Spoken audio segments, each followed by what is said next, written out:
Broad Street. Broad Street, situated in Lagos Island, is steeped in Nigerian history. Once the biggest financial hub of the country, it housed the headquarters of major banks, linked the CBN, the stock exchange, and the loads of lender companies. Broad Street is a historically significant street. It has played a central role in the development of Lagos and history, an important commercial and administrative center for the British colonial authorities. It was also a home to some of the city's earliest modern buildings. Broad Street was a residential area in the pre-colonial era. With the British came the Methodist Boys High School in 1878 and the Broad Street Prison in 1882, renamed Freedom Park. The General Hospital, which was a British military hospital, was built in 1893, being the first general hospital in Nigeria. The old British Secretariat building, which is now the Federal Ministry of Justice, was built in 1906.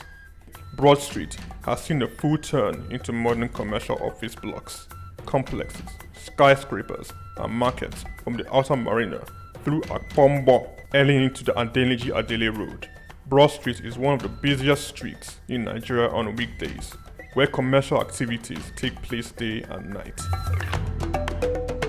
From modern buildings to ancient structures, this street gives one a raw dose of life in Lagos. Broad Street is often referred to as Lagos Financial District. It boasts a mix of architectural styles, reflecting its long history, colonial-era buildings, Victorian and Edwardian architectural features, alongside more modern skyscrapers and structures. Broad Street remains a vital, vibrant part of the Nigerian economy. Broad Street. Souk Enlightenment.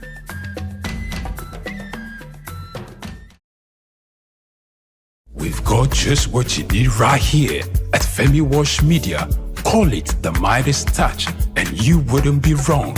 Let us record, produce, mix and master your audio like nobody does. Reach us on our contact today for the best quality job. In the heart of sub-Saharan Africa, where commerce meets progress, welcome to Souk News, your source for business, economy, and development insight to drive nations forward.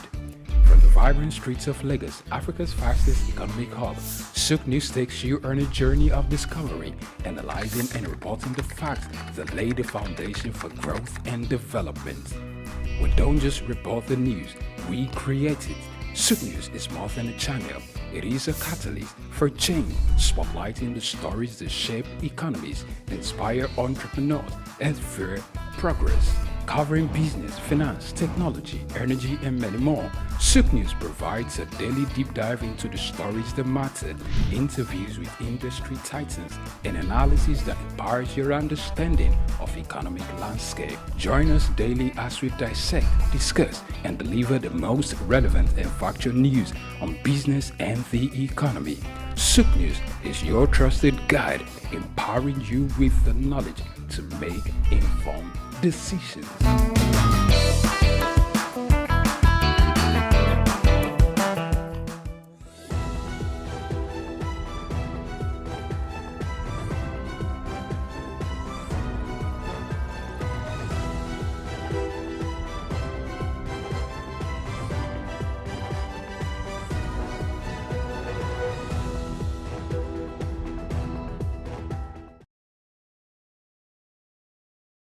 We've got just what you need right here at Femi Wash Media. Call it the Midas Touch and you wouldn't be wrong. Let us record, produce, mix and master your audio like nobody does. Reach us on our contact today for the best quality job. The heart of sub-Saharan Africa, where commerce meets progress. Welcome to Souk News, your source for business, economy, and development insight to drive nations forward. From the vibrant streets of Lagos, Africa's fastest economic hub, Souk News takes you on a journey of discovery, analyzing and reporting the facts that lay the foundation for growth and development. We don't just report the news, we create it. Souk News is more than a channel. It is a catalyst for change, spotlighting the stories that shape economies, inspire entrepreneurs, and fuel progress. Covering business, finance, technology, energy, and many more, Souk News provides a daily deep dive into the stories that matter, interviews with industry titans, and analysis that empowers your understanding of economic landscape. Join us daily as we dissect, discuss, and deliver the most relevant and factual news on business and the economy. Souk News is your trusted guide, empowering you with the knowledge to make informed decisions.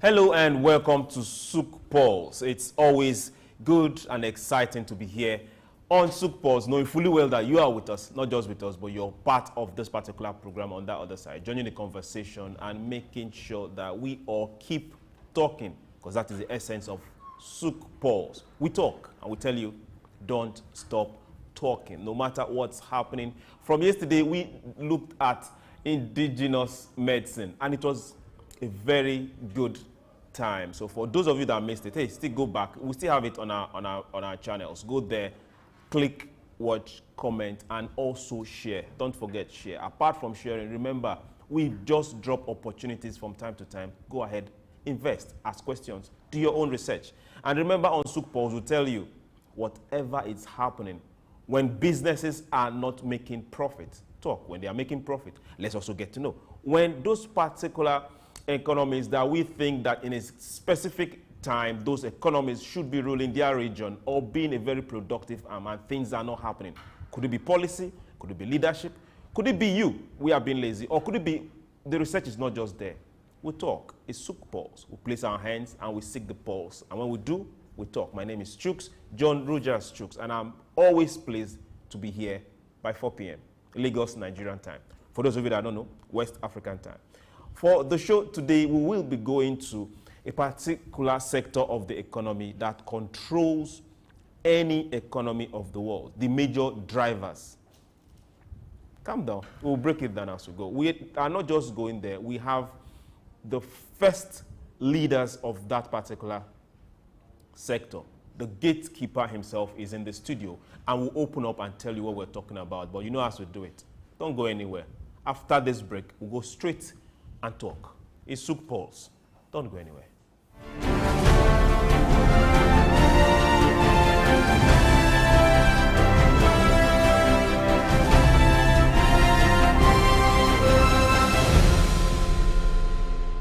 My name is Dr. Rafiu Oladipo. My name is Baba Jalal Repega. I'm Reverend Juliet Benite. I'm Godio Didi. My name is Professor Oladokun Sulaiman Olarawaju. Souk News is on the ground, loading. Very enlightening, very educative, and entertaining. Thank you to Souk News. So I'm happy that Souk TV has come into existence. I'm happy to be here in the Souk News. I want to encourage you to subscribe to the channel and keep watching news that makes sense. As Browning said, one's extension of one's reach should not exceed one's grasp, or what is heaven for. And I think Souk News is doing that. Africa needs a voice of truth, and Souk News has become one of them. And get ready, get ready, get ready. And keep watching. Keep watching Souk News. Keep watching Souk News. It's a place to be. Keep watching Souk News. We've got just what you need right here at Femi Wash Media. Call it the Midas Touch, and you wouldn't be wrong. Let us record, produce, mix, and master your audio like nobody does. Reach us on our contact today for the best quality job.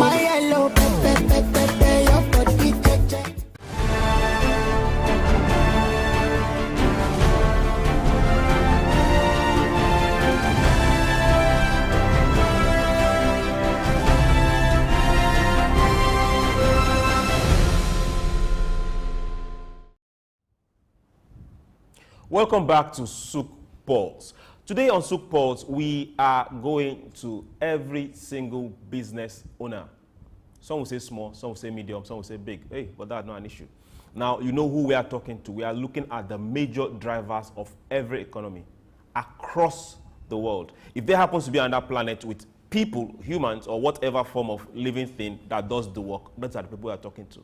Now, some people will be wondering, what are you looking at? We are looking at mobilization, but now we are looking at those small, medium enterprises, and we are looking at mobilization of micro, small, medium enterprises in Africa. That is the part one of what we'll be looking at. And also be looking at how can we start reskilling. Yes, you heard me right. How can we start reskilling in Africa? Now, most times when you hear mobilization, the first thing that comes to people's mind is politics, gathering people to read a manifesto, to vote for somebody. No. The most important part of any work of economy is getting a group of people that are productive together to produce more, produce better, add more to their numbers. If we have more production, then the economy is growing. And we are always talking about productivity for Africa. And which other group should we be talking to other than this particular sector? It cuts across from agriculture to finance, to manufacturing, to IT, to fishery, wherever you know that somebody is actively involved. Simple terms, putting food on the table. Maybe his family, his brothers, paying people's salary, putting products and bringing them to the market. That is what we're talking about. And I'm pleased to announce to you that, yes, you've seen him on screen several times here, but majorly on Zoom. But we caught the big fish. We have the number one person, the president of the Association of Small Business Owners of Nigeria. When we talk about Nigeria, most time we use it as a point of contact, as an example. 200 million people. It's not a joke. Now, when we say Africa, we are looking at the president of the first, that is how I'll put it, employers of labor in Africa. Your Excellencies, ladies and gentlemen, please join me as I welcome Dr. Femi Egbeshola. Sir, you're welcome to the show. Thank you very much. Good evening from this part of the world, and thank you for having me. Okay. Now, when I heard that you were finally here, I was up preparing for the show, and our producer, Ikenna, went to go and bring you. What was running through my mind was, I think this person will be coming with like several security and protocol and all that. And you just simply walked in. Thank you for being this simple. Thank you too. Thank you. That's what we learn in the course of our business. We learn to be simple. We learn to manage our costs, particularly at this time. We also learn to be very humble. To manage our costs. Okay. Now, we are looking at mobilization. Now, each person can be productive. That is good. That is cool. I don't have a problem with it. But when we aggregate, when we increase numbers of productivity, be it in group, be it in a specific location, then things increase. So, sir, let's start. All right. For Association of Small Business Owners of Nigeria, how easy has it been for the association, for the group? Let me just not look. Let's go beyond the association to mobilize, to get people to sign on more new members, to tell people, hey, this is where we are. Come. All right. Over time, you know, by our nature, those who are in businesses do not want governments to recognize them. They don't want to be visible because they believe that visible government will come with different form of levies and taxes. They always have that nature to hide. So when they also see an association that is trying to mobilize and bring like minds together, they have the same mindsets. But we're able to correct that over time. And one of the things we're also able to do is to simplify the process for people, particularly SMEs, to come on board and join us in our association. Formerly, when we started, we used to charge a fee for membership. For you to be a member, you must pay a particular fee. We also discovered that it was a deterrent for SMEs to join us. Some of them are averse to join an association, like I said. Some of them don't even have the resources to join. So over time, we decided to make it free. So So as I speak with you, membership of our association is free, and it has helped us a lot. Making it free makes it possible for quite a number of SMEs to now join our association. Now we have thousands joining on a weekly basis, and more are also joining even outside the country, trying to identify with SMEs here and belonging to our association. And that also makes it possible for us to make our services available to a different varieties of SMEs across board in different sectors of the economy. And that has made it possible for us to be able to impact, to educate, to train, and to help them build their capacity to do business in a better way. Okay, thank you very much. That's more like a landing ground. Now, let me take like a few lines from what you said. All right. For everyone that is scared of joining and being part of this particular movement, I will call it that, because of fear of taxation, let's put it out there. We all should pay our taxes. That is a basic, that is a given. Now, for multiple taxation, that is also wrong on all sides. So you can't fight that alone. You can only fight that as a group. Now you see why you should belong to this particular organization. Now, let's bring this closer home. All right. For organizations that are already part of companies, small, big, no matter how it is and where they are operating from, they are already part of the Business Owners Association. How do you know when they are less productive, or when they are no longer productive, or when they need help? Is there a way they can report, or is there a way that checks are being carried out, or is there a way that you just know that there's an inactivity happening in a place, in a region, or in a firm? All right. In our association, we have 16 different sectoral groups, and each sector directly work on a particular or specific area of the economy. For example, we have the manufacturing sector, we have the agri sector, import and export, mining, we have the education sector, we have the artisan sector, and the rest of it, 16 different sectors. So those who practice that particular business belong to a specific sectoral group, and they have executives, they have head. So when they have any challenges, they have a platform. All of them have their different platform, aside from the general platform of the association. So when they have a particular challenge in their sector, they report it to their head or their coordinator of the group. And if it is something they cannot resolve, they take it back to the head office. The head office also have a channel whereby we engage members. We have a channel where we are able to mentor different members of the association. We also have a channel where we give hand-holding to and support to the different members of the association by giving them an opportunity every Wednesday to come up and tell us what challenges they are having and what they need the association to do to support them. Beyond that, we also have a team that goes out to visit different members of the association that we feel may be of need. And that has helped us be able to get closer to the members, has been able to help us identify the different issues and challenges, and we've been able to provide workable solutions that has assisted our members in a large way. Beyond that also is the fact that we have several collaborations with many other organizations that are doing a lot of work to support our members. Foundations, training organizations, capacity building organizations that come in and give specific support to the different members. I will let you know that we also have some lawyers signed up for us that give our members services, the legal services pro bono. We have consultants that work with us, business development partners that work with us and engage our members and give them almost zero cost of doing business. And that has actually helped our members. And we are happy, like I did say, that thousands are already joining us every week. So it makes it possible for us to extend these services to a wider SMEs in the country. Okay. Now, in the US, they have this means of determining rate of employment, unemployment, or number of people that are employed. And that really is used to determine, to plan, and also affect the stock market for those of you that trade. Every first Friday of every month, the non-farm payroll come out and they tell you this percentage, this number has been employed. That number is losing. This is where we are showing up. And do you see possibilities where with time, Africa can grow to that particular extent, where we can say, right now we have over 40–50% unemployed in Africa. Okay, now when we get, we can now say every month this percentage have been gainfully employed in one form of trading, manufacturing, artisanship, or the other.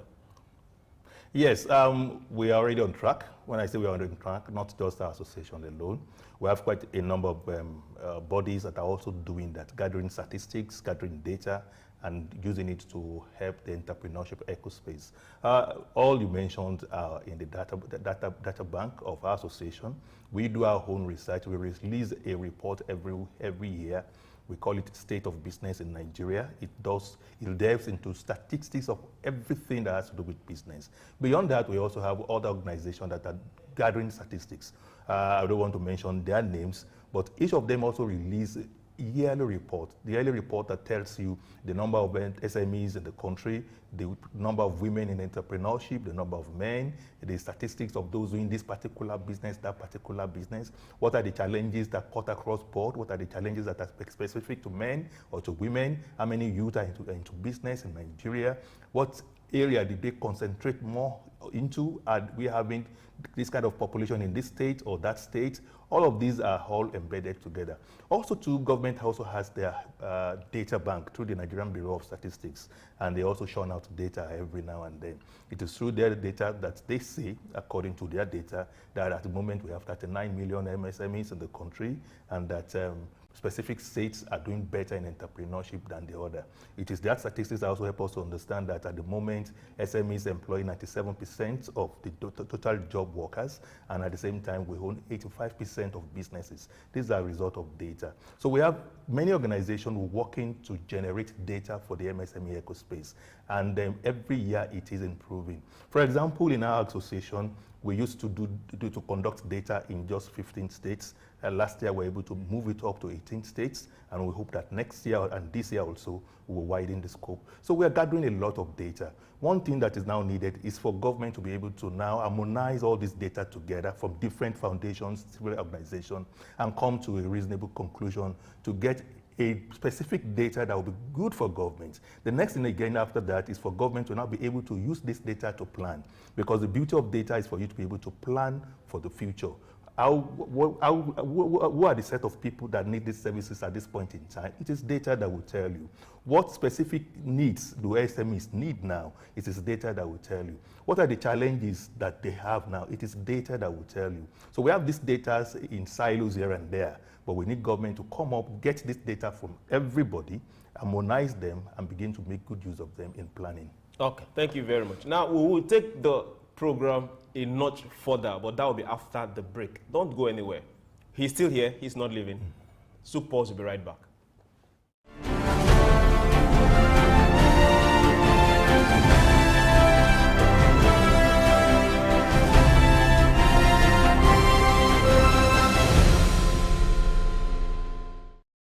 In the heart of sub-Saharan Africa, where commerce meets progress, welcome to Souk News, your source for business, economy, and development insight that drive nations forward. From the vibrant streets of Lagos, Africa's fastest economic hub, Souk News takes you on a journey of discovery, analyzing and reporting the facts that lay the foundation for growth and development. We don't just report the news, we create it. Souk News is more than a channel. It is a catalyst for change, spotlighting the stories that shape economies, inspire entrepreneurs, and fuel progress. Covering business, finance, technology, energy, and many more, Souk News provides a daily deep dive into the stories that matter, interviews with industry titans, and analysis that empowers your understanding of economic landscape. Join us daily as we dissect, discuss, and deliver the most relevant and factual news on business and the economy. Souk News is your trusted guide, empowering you with the knowledge to make informed decisions.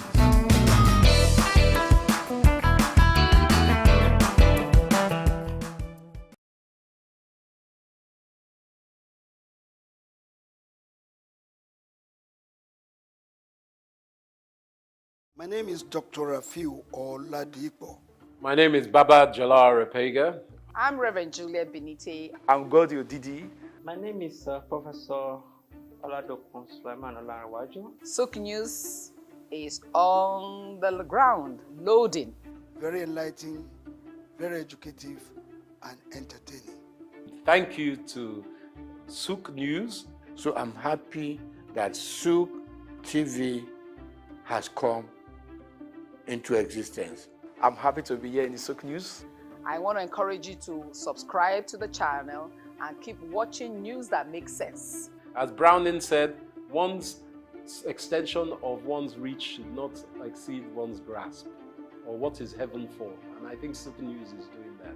Africa needs a voice of truth, and Sook News has become one of them. And get ready, get ready, get ready. And keep watching. Keep watching Zook News. Keep watching Sook News. It's a place to be. Keep watching Sook News.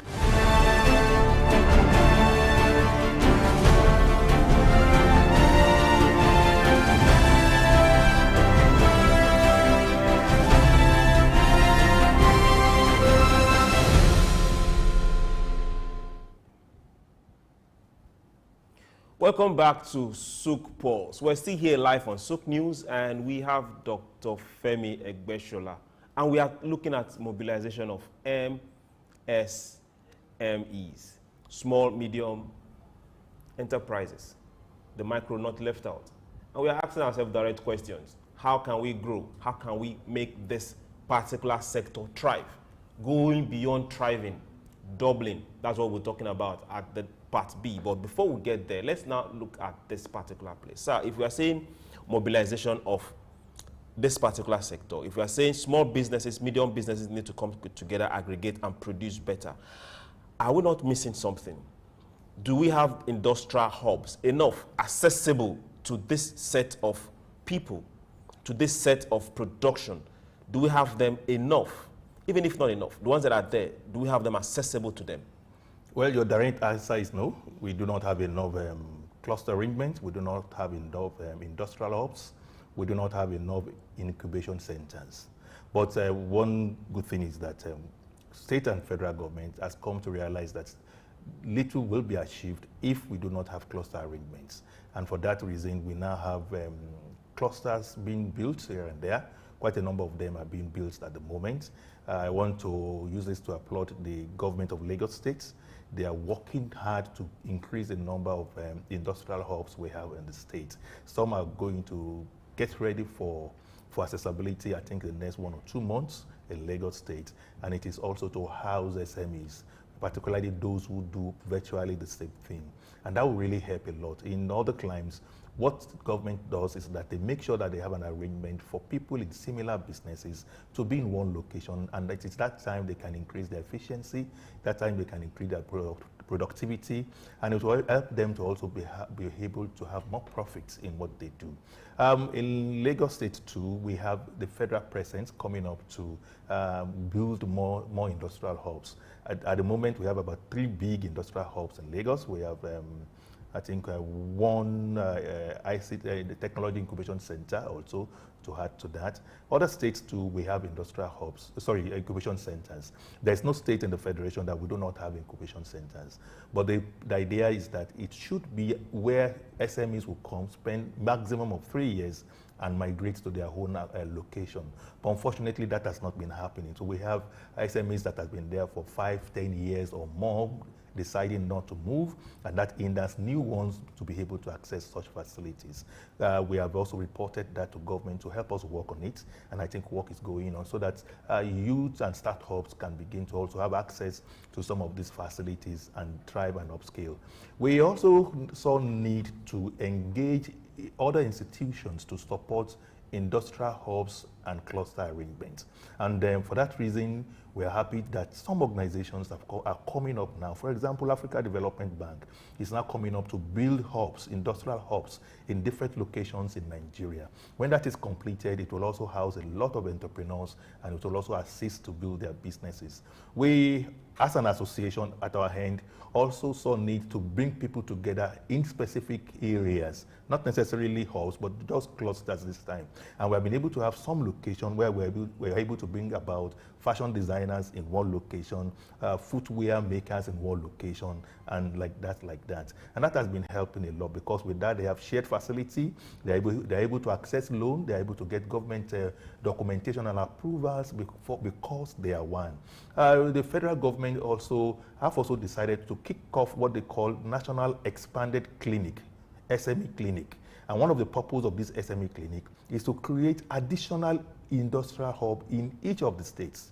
Last 2 weeks, one was created in Ogun State for those in the fashion business. It's so big, and they supplied virtually all the equipment that is needed for them to work with, both big and small equipment, and also security, power supply, and the rest of it. If we have this coming up, it will actually help to ease the challenges of SMEs, and it will help us to grow and thrive. It will also encourage those who are scared of going into entrepreneurship to come into entrepreneurship.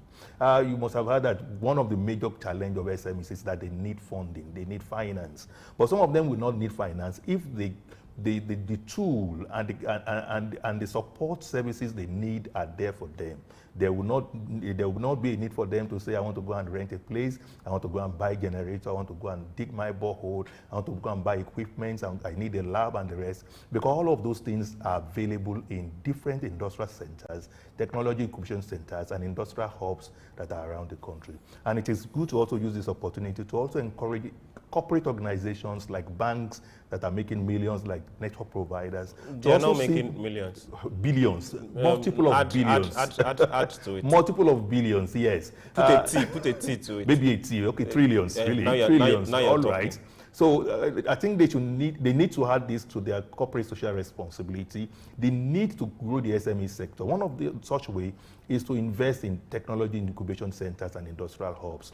Their customers are really the SMEs. So if the SMEs do not do well, eventually the bank may not do well if they are doing their core business. But unfortunately, some of the banks are not really doing their core businesses. That's why they are always declaring profit every year. If it is to be based on their core business, they will also be declining because the SME sector is suffering, and we are having death of SMEs. Like this. So the SME cannot be suffering, and banks will be laughing and making huge profits. So there's a mismatch there. It means that there are some other things that the banks are doing beyond their primary target focus that is giving them money. But in other climes, banks depend solely and primarily on SMEs. When these SMEs make more profits, the banks make more profits. Okay. If the SMEs make less profits or they are challenged, the bank is also challenged. But that's not the case in our country. Okay. Now let's also go to some of the words you said. Now, you said some of the centers that are available. Some SMEs that come, some entrepreneurs get there, and they are expected to come in, work, grow, and live, scale up and live. So someone else can come in and also use the facility, scale up and live. Now, this is the side I need more clarification. All right. Why do they want to remain in those places? Since it's not a free trade zone where you can just come and do business there. It's a place to come, learn, scale up, and move. One, it is an indicator that they are not actually scaling up. If you scale up, you should be able to grow beyond a particular facility and move to the next facility. So for them not to leave is showing that they are not really scaling up as they should. And that is the reason for that is not far-fetched. If you look around for the number of years now, about 5-10 years now, you can hardly see a small or medium company that has metamorphosed to a big company. How many small company of 5-10 years ago is now the Coca-Cola of today, is now the Unilever of today, and the rest? They are not growing as they should. Our growth is stunted. So that's one of the reasons. The second reason is that many of them cannot afford those facilities when they leave the place. How will they have funds to have their own water, equipment, lab, other many services that are available there? They do not have the fund, so they stay put. The third is corruption, because if the system is not corrupt, whatever happens, you should have been hissed out of the facility. But because there's corruption also, those who are there when they play games, those who should exit them will look the other way. And that's another challenge we have. But fact must be told. If I say for one reason or the other, I have a facility from government and I stay put, how will others have access? How will they also be able to grow? So making sure that they leave those facilities may also push them to be more innovative and creative with what they are doing. Knowing that at a particular point, whether they like it or not, they must leave, will make them to be more productive, will make them to be determined, to be resilient, and do the business in a way that will sustain them even if they leave the facility. Now, we are not just discussing or trying to inform you. we are giving you business options. We are telling you things that are possible.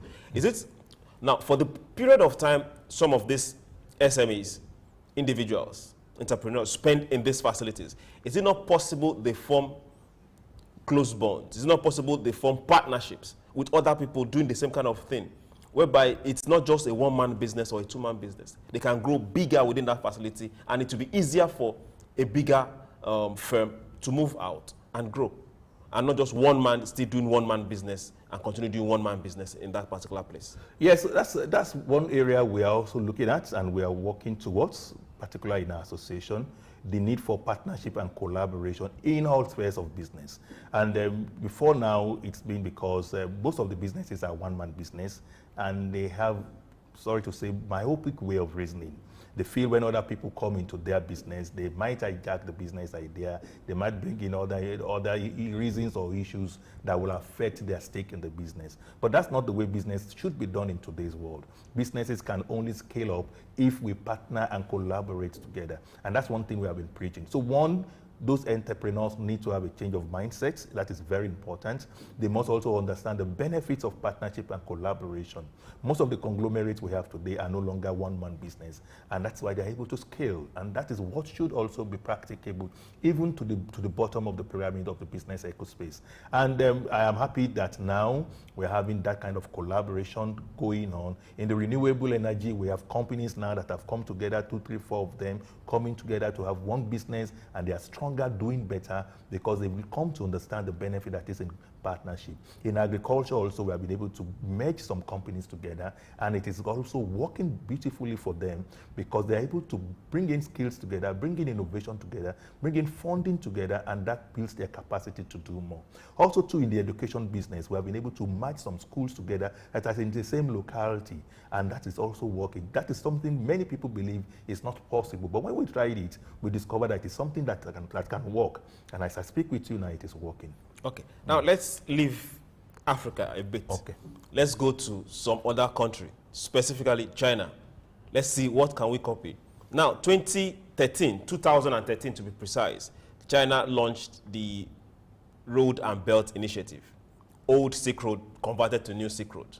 Now, for most people, they just see China going to other countries, over 150 countries, to build infrastructure. And every country, majorly Africa, is benefiting. But on the other side, people are not seeing that China is also moving, they're not just giving you money. For most, you pay back for those that come as loan or those that they give for certain privileges. But they are also moving goods, they're moving services, they're moving personnel, their own people trained, or their own market. They are moving into all these countries, which means at the end of the day, as we speak, if it's 150 countries, China has 150 markets on ground, which means every single entrepreneur in China that they have also clustered long time ago producing have a market ready somewhere. Where can Africa and how can Africa start looking and thinking towards this? Even if we're having issues with going seas far away, African countries, Africa. Yes, within the African ecosystem, that is very possible, and that's one thing that like minds have been talking about for about 5-6 years now, and that's what gave birth to the Africa Free Trade Continental Area, whereby the market becomes borderless. One major challenge that we have trading in African countries is the issue of customs, issue of levies, issue of trans-border trade, and the rest. But with HAFTA, we're able to break barriers. Now, it is easier selling products anywhere in Africa.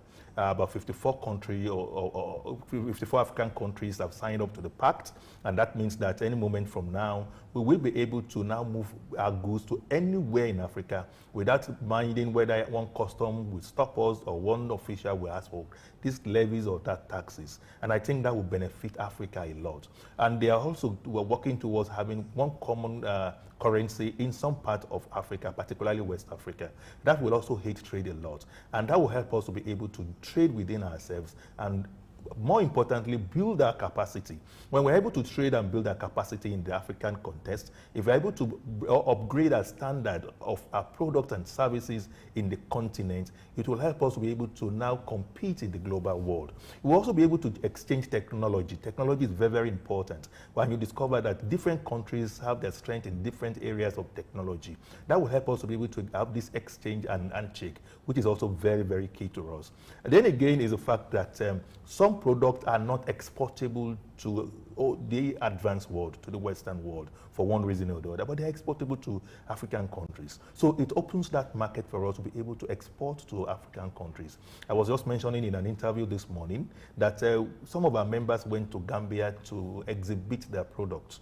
And an exhibition that's supposed to take 2 weeks, within 1 day, they were able to sell off everything they went with. They sold it off. Nothing else to show. Nothing. They called again that we should please help them arrange more goods to be brought down to them. We freight some more goods to them. Within 2 days, they sold it off. That's what has been very difficult for them to sell in Nigeria, meaning that there are opportunities outside the shores of the country if we are able to collaborate as countries together in the African context, and we're able to make our borders accessible to SMEs, for them to be able to come to us, for us also be able to migrate to their different countries. That is happening now, thanks to AFTA. Okay. Now, let's take this a little bit further. On training, most people look forward to certification. And when we say certification, everybody wants to go to a polytechnic, a college of education, a university, and have a certificate. That is good. That is good. We have no issues about that. But right now, we are looking at reskilling. If we say we have 80% of the population, using Nigeria as an example, are employed within the small, medium enterprises, my thought is, what if we do ×2? What if every SME that is working, not just people now, the establishment themselves that is working, let's look at for those that are working, decide, okay, for 2024, our plan is to give birth to another SME. Is it something that we can drive? We will drastically bring down the rate of unemployment and knock out that sense of certificate-carrying jobless people everywhere. Certificate-carrying unemployable people that call the person that is busy getting work done illiterate, whereas it's the other way around. Can we start seeing where we focus on one, train one? Yes, statistics shows that those who embrace entrepreneurship increased by 21% within the last 2 years, meaning that more people have saw need to embrace business, to embrace entrepreneurship. Unfortunately, many of them are embracing entrepreneurship, not because they have the passion for it, but because they see it as a means of survival. The jobs are no longer there. But the advantage of it is that we're having more people in the SME ecospace. And one beauty of it is that when you do any business, you will be forced to employ people. So when you employ people, whether you like it or not, they learn along the ropes. Those people you have employed will learn and we're able to now establish theirs. And we are encouraging that a lot. One of the reasons why we retarded as a country or as a continent is because people don't transfer knowledge over the years. Our forefathers do not transfer knowledge to us. Is it that they didn't transfer or were not willing to learn? Most times they don't transfer, because transfer also means that we have to document. You understand? There was. But did we follow theirs, or we decided to go for the white man's? Yes, yes. That is one of the demerits of colonization anyway. So we are strategic now about it, that information, knowledge should be transferred to people who work with you. And we have been clamoring that if you have a business and your business cannot survive without you being there, then you don't have a business yet.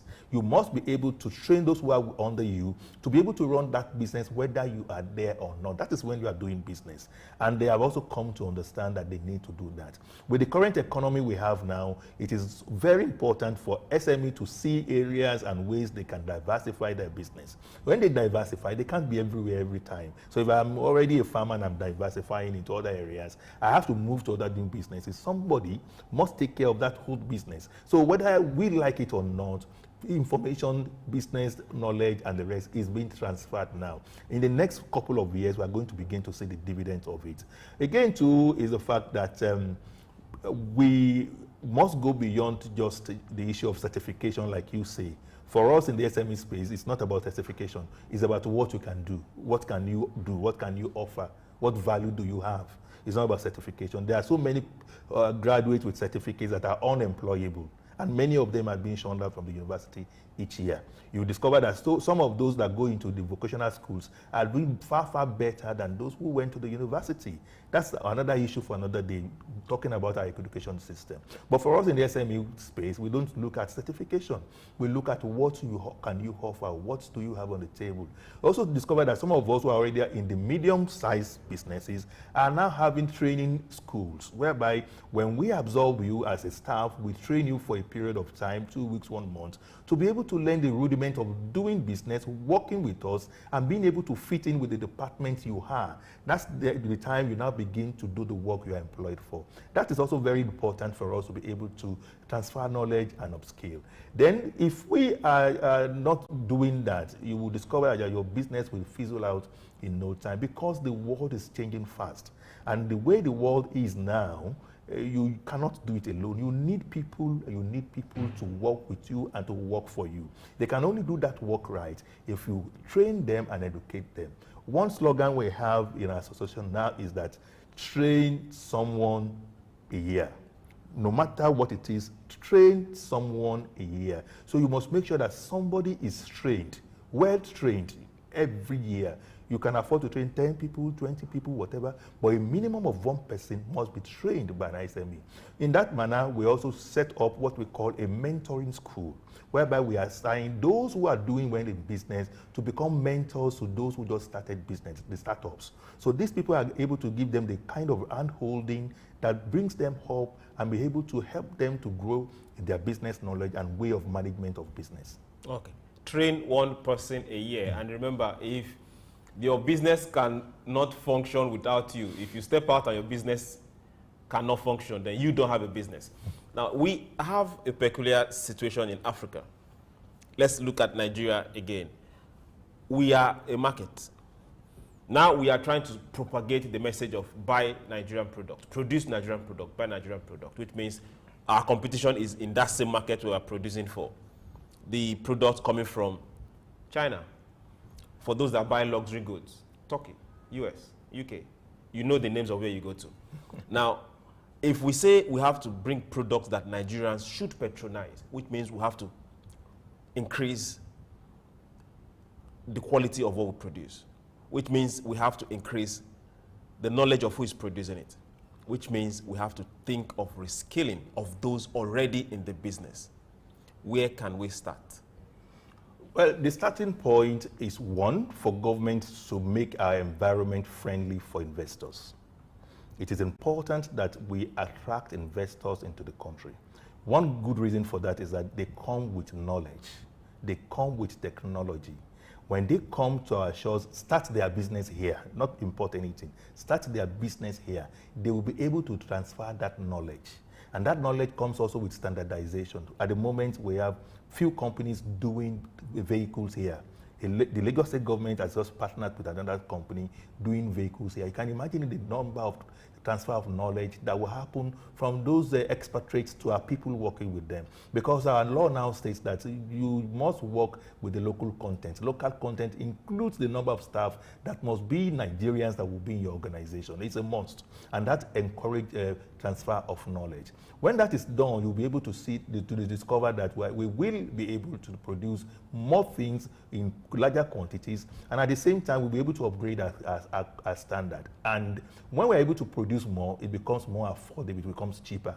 At the moment now, there are some products that are coming out from Nigeria that you will hardly believe it is done here. You will hardly believe. They are very, very quality, can compete anywhere in the world, but they are not doing well enough because they lack other support system that they need to be able to compete with. One of them is finance. That has been a challenge. So government too need to begin to rejig their policy, to be able to look at policies that should be reformed, policies that should be thrown away, and policies that need to be created again to really improve ease of doing business. If business is done seamlessly, you will discover that many people would want to come into entrepreneurship and do a lot of things that we need here. We cannot continue to export our jobs overseas in the name of import. We must learn to produce what we eat and eat what we produce.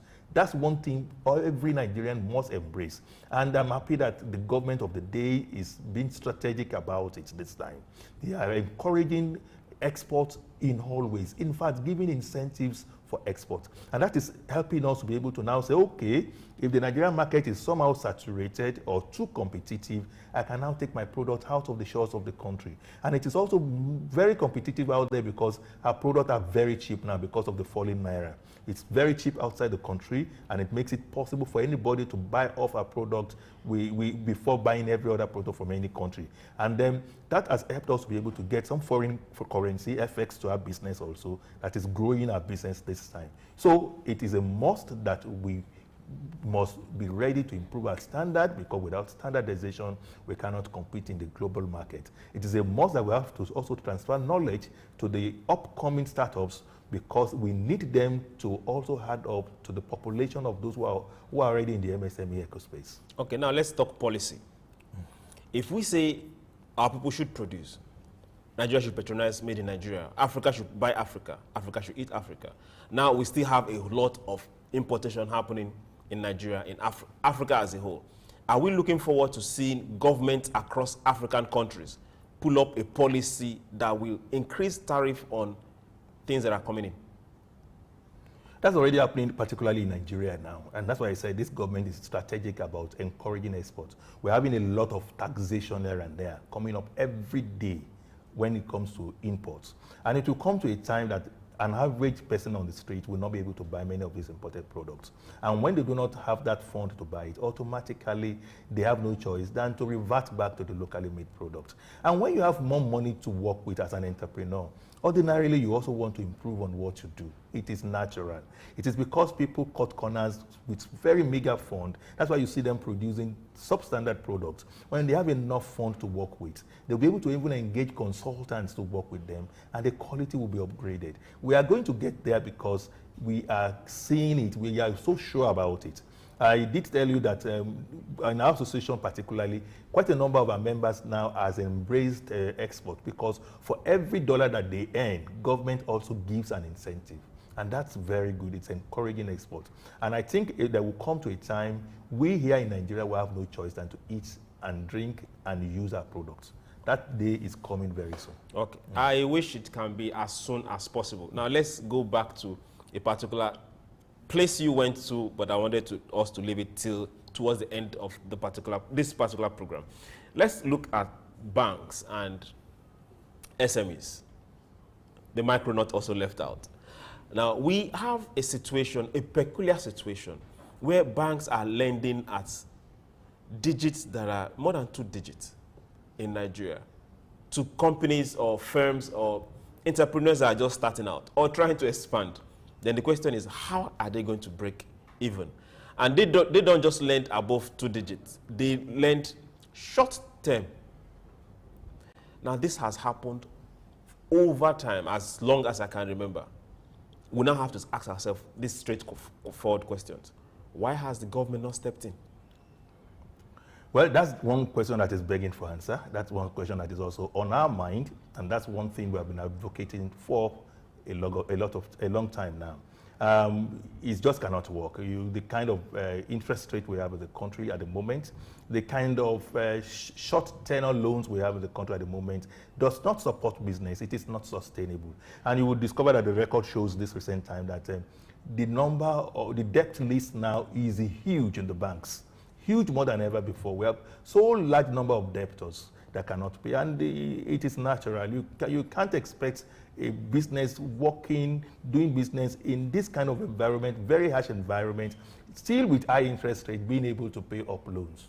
And we will continue in that way if nothing is done. The only person or the only organization that can work on that is the president or the government. The president must be strategic about working towards growing the SME sector. The government must position the MSME sector to be able to grow. And one way they can do that is to work out a way that they can have access to finance in an affordable and a sustainable manner. At the moment, it's impossible to get loans from banks. The commercial banks is still a bit better. Go to the microfinance banks. They charge as much as 5% per month. That's a lot in a year. That's about 60% in a year. What kind of business will you do with 60% interest rate? Add it to about 20-something% inflation, and you expect to be able to pay back, and you expect that business to thrive and sustain. It's not possible. Over there in China that you mentioned, their interest rate is so low, and they give moratorium as much as 2-3 years before you begin to repay. It is a climate that encourages the growth of business. And you see some of us who have access to countries like that, going there now to go and borrow money. They don't borrow from Nigerian banks again. They have to go that extra mile to go and borrow because their fund is friendly, their fund is sustainable, and it is repayable. If we continue to work this way, we will be killing businesses indirectly, thinking that we are trying to grow businesses, but the other way around, we are killing businesses. And that's the more reason why banks need to be brought back to focus. Banks are not helping SMEs this time. Many of the banks are not helping SMEs. They need to be brought back to focus. And I think why they are not focused is because they have so many other areas of making so much money beyond their primary focus. Government is the only arm that can work that out. We keep shouting to governments that this funding is not sustainable for businesses. We wonder those who can even pay, because when the balance sheet of banks comes up and they say they borrow this money out and after lending them out, so people paid and they have this volume of a paid loan. We wonder where those data are coming from. Because from our understanding, from our research, we have those that have this mechanism to be able to determine those data. It's not like that. It's in variance with what they are claiming. So we don't know where they're getting their own data. But I can tell you for free, bank loans in Nigeria cannot sustain business. Thank you very much, sir. It's been a pleasure having you here today. We want to say thank you very much for coming in. Thank you very much. And we look forward to having you some other time in not too long a distance, because we need to talk and keep talking on SMEs. The Micronaut also left out of it. Thank you very much, sir. Thank you very much. Thank you for having me, and I look forward to another opportunity too. You're welcome, sir. We've had Dr. Femi Egbeshola come in, and for those that are not aware, he is the president of Association of Small Business Owners of Nigeria. Yes, you heard me. He's been quiet, very humble. And we are looking forward to seeing an Africa that is productive, an Africa that is moving forward, and Africa that is also racing. Because we tell you this, every country is in a race. And they are not looking at you. If you keep quiet, they'll turn you into a market. And that is where we are right now. But we need to grow beyond that. And for everyone out there that is seeking a job or have a skill, go out there, join yourself with a partner, join yourself with an SME, and learn. There is no shame in it. Get productive. Put food on the table first, then grow. It's Souk Pulse. And we in Souk News say thank you for always being there. We'll do this again tomorrow. My name is Chooks. John Rogers Chooks. Bye.